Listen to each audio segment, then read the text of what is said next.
What's up, Woopers? It's Vice here, and have a look. We're playing a deck with Wooper in it. So, we're trying out a deck composed of Banette EX for item lock. We've got Clodsire EX for poison via Toxic Wetland. And we've got Path to the Peak. So we got a real trifecta of lockdown here. No abilities, you've got no items, and your HP is being whittled away by poison. The immediate question is, Vice, how are you going to use that ability when you've got Path to the Peak in play? Well, to use Clodsire's ability, even under Path, we have a couple of handy helpers sitting on the bench too. We've got the Solrock and the Lunatone. So this Lunatone from Obsidian Flames has the ability New Moon. If you have Solrock in play, prevent all effects of any stadium done to your Pokemon in play. So it makes it so this Pokemon duo protects your rule box Pokemon, Clodsire EX and Radiant Sneasler, from the effect of Path to the Peak and other stadiums with negative effects. But most importantly, Path to the Peak. It makes it so we can ability lock our opponent and continue to leverage ours. And what we're leveraging is inflicting poison and amplifying the damage put down by poison via Poison Peak. So Radiant Sneasler here adds 2 damage counters to the amount of damage that poison inflicts between turns.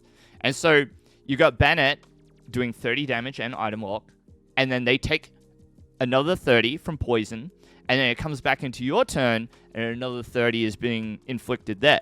So by the time it comes back to your turn, that's like a 90 damage for 1 energy, and of course a whole combo of cards, but you get the idea. And when you're up against an opponent that cannot play items, they're not able to play cards like Switch to escape. They're not able to play cards like Mirage Gate to power up a Pokemon quickly. They're unable to play cards like Rare Candy to evolve their Charmander into a Charizard. Okay?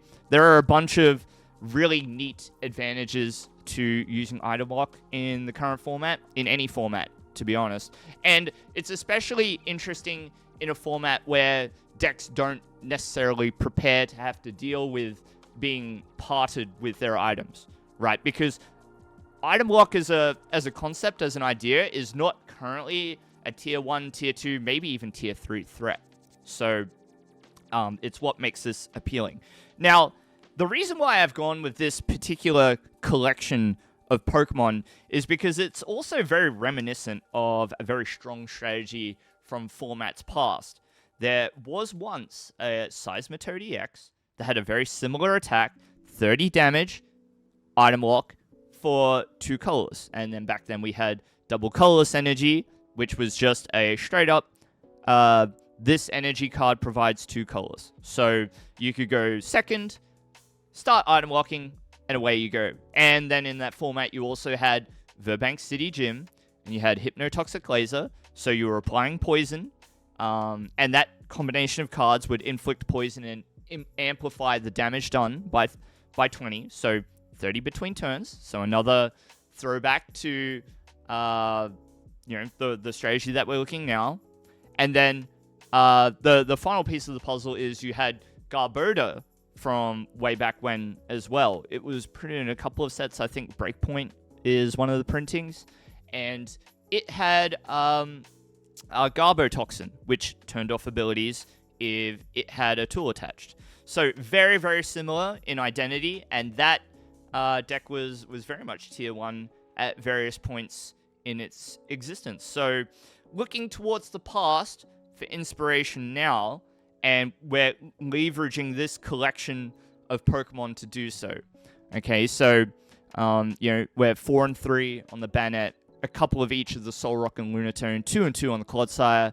We got the 1 Radiant Hisuian Sneasler, and just a Manaphy here to protect the bench as required. 6 energy is all that's needed, right? We only need 6 psychic energy because we've also got 4 fog crystals to search the energy out. 4 Path to the Peak. We're at 2 and 1 on the counter catcher and boss's orders. A bunch of items to search out the Pokemon, and a couple of switch to escape the active just in case. And because you're often taking an early prize deficit, we're trying the Defiance Band here. So I like it. It's pretty good.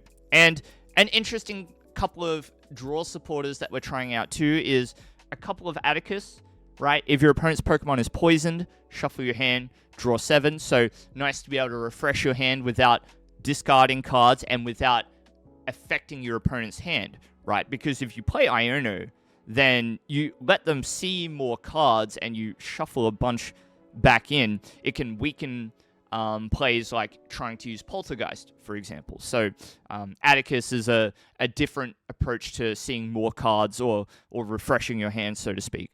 And speaking of which, we've got another hand refresh here with Copycat. Because you're item locking, your opponent will be stuck with more and more cards in hand, right? Well, with Copycat, you can take advantage of that, shuffle your hand in, and you could draw maybe like a dozen cards. Who knows? Who knows? So that is the deck. We're item locking, we're poisoning, and we're ability locking. I got a game coming up for you. If you enjoy decks that have this type of look and feel about them, maybe just hit me with a subscribe here on YouTube or follow me on Twitch, where I'm live multiple nights a week. I'd love to see you there. Until next time, take care. See you in the next live stream or video. Goodbye. And I think like people are always interested in item lock strategies. So if us going first or second is fine, first means we get, our opponent only gets 1 turn of items guaranteed, but they do get to play a supporter during that turn. What's really good is going second and getting the heads flip. This is not a good open.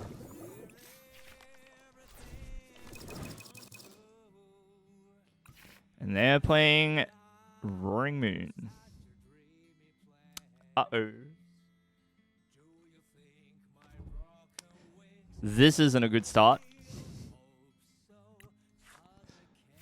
Ooh, that's a slightly better start. Okay.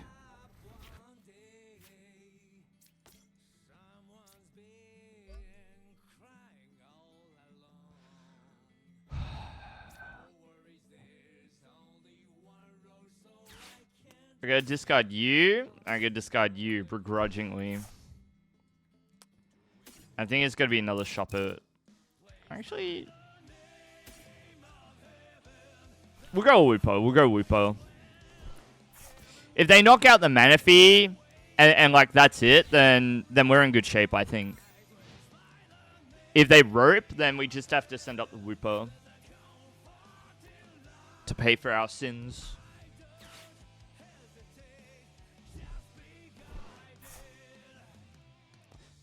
Okay, in about half an hour, I want to play some Kingdom Hearts. Try and finish a Rando Seed.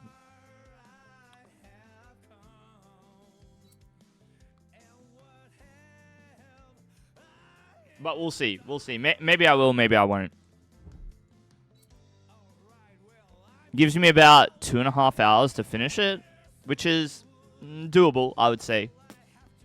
But it's tough. Alright. Research, right? Yeah. Have to.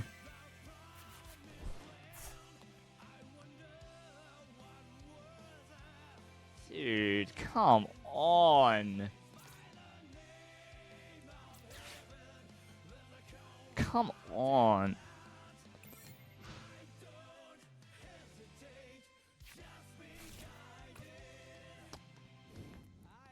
Right, no draw, no draw, no draw, no draw, no draw.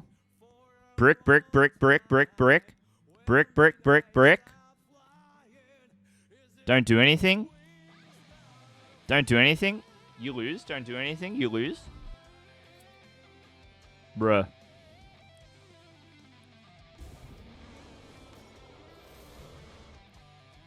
Stall for the win.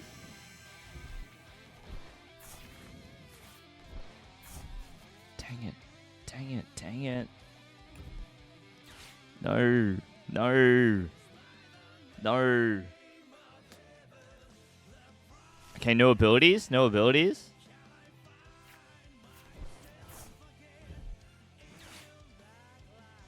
Dark Weakness is not good.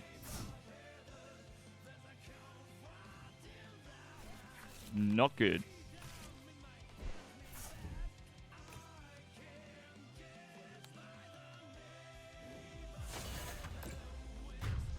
Alright. Here we go, here we go. We need a lot on this turn. This has to be a really big turn. So we need Clodsire. We need the Moons.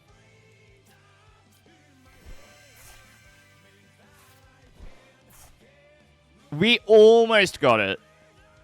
Almost. So what am I supposed to do? Do I go for Poltergeist? Maybe. Maybe I go for Poltergeist.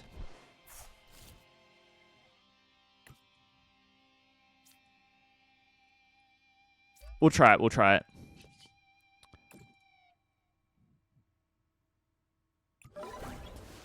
Boomba. Hey, God of Creation.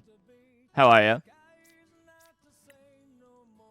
Alright, we're going off schedule here. We're not playing it the way that we typically want to with the item lockdown. We had to get rid of this threat.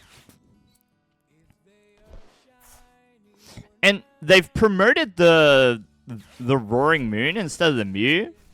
Probably not the play. Probably not the play, but you know, here we are.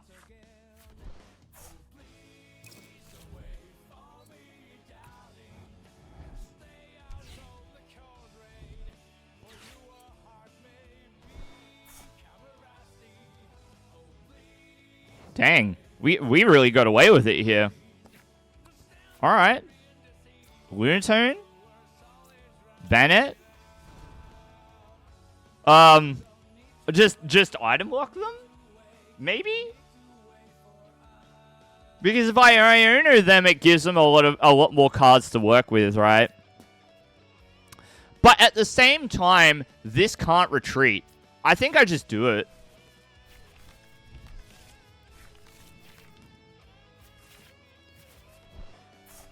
Worth. I'm gonna call that worth. Because we go Solrock. And I mean, sure, we have to Ultra Ball. Do I want to? Yeah, I want the extra poison, right? I want the poison damage, so we take the Clodsire.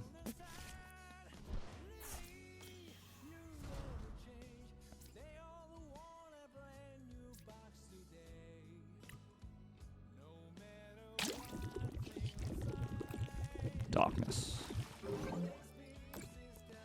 So now you can see the flaw in their play. By not promoting the Mew, they weren't able to retreat and just attack with the Roaring Moon. And now they're in a really tough spot because they've got no items. Sure, they can do that, but still no items. They're going to have to manually attach to the Roaring Moon twice. I guess they could play Sada. Sada is a possibility, right? Does Sada only go to the bench, or is it to anything? I forget.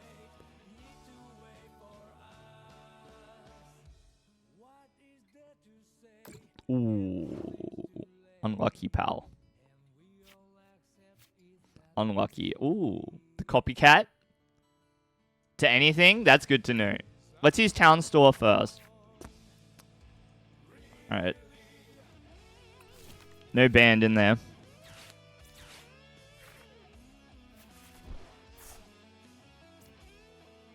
Energy.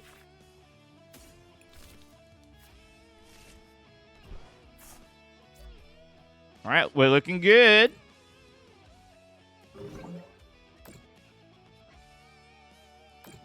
We're looking good. Go Creation. I promised Flex a game. So I'll play Flex and then I'll play you, okay?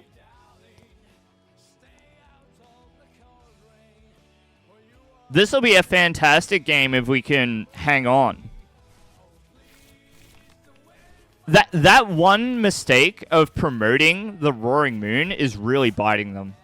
Because I do not think that the Roaring Moon gets away. Hey, Mesmetronic. Hello. How are you?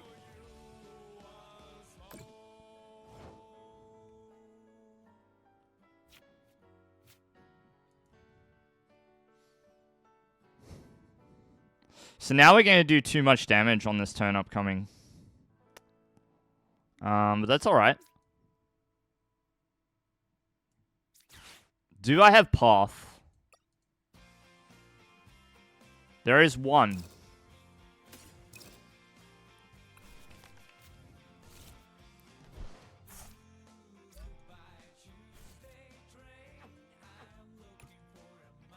I actually think I'm gonna research. I'll play the Rod and put the one energy back.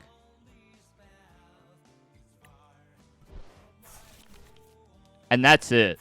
We'll research here. Pause.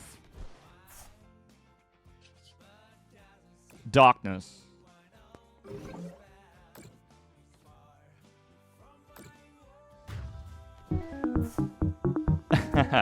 Hi, Knights.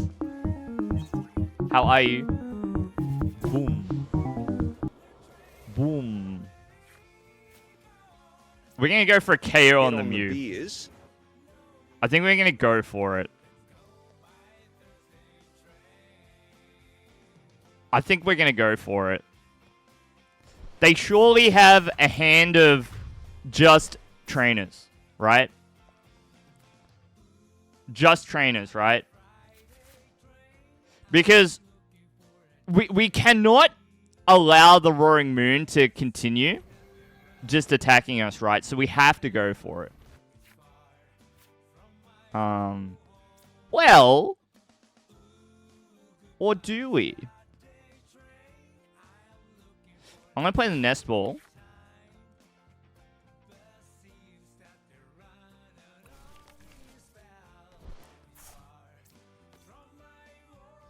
Okay, we do this. They have so many cards in hand, surely. Surely. We can't Wetland, so we just have to go for the Geist.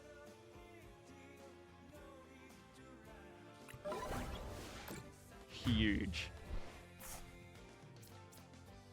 That was a game of Pokemon cards.